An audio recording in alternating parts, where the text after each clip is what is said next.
said, I'm a fourth year about to graduate with environmental studies and economics. And yeah, thank you. Hasn't been an easy 4 years, but it's been something. One reason I decided to study environmental studies was because it made sense to me. It was inherent. I'd been raised my whole life with this inherent principles of taking care of the Mother Earth and giving back. And when I use and I pray for the plants that I've been taking, and I give a tobacco offering before I take these plants. And so this is one major difference when I look at what I'm studying and with other people who have never been raised with the same upbringing. And it was just always different. And so this was something that was kind of special for me as an Indigenous person and being here, was my perspective on the major.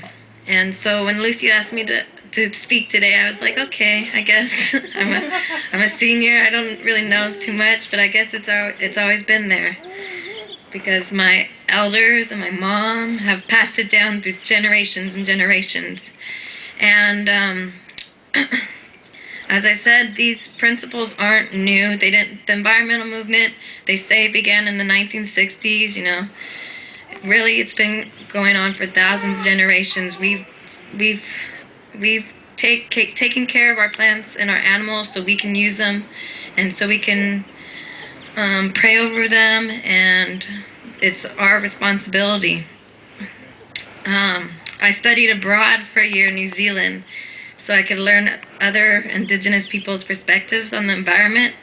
And basically, they have the same kind of principles of stewardship over their land and resources, so that they can provide the same amount of protection for their future generations. And that was really interesting and neat to see. It was see the similar creation stories and beliefs over the land and water, and how their special deities were mountaintops and streams, and it was all interesting. But yeah, so I also chose to study economics because it's another way to think about how we use our resources, and it's been an interesting one to figure out.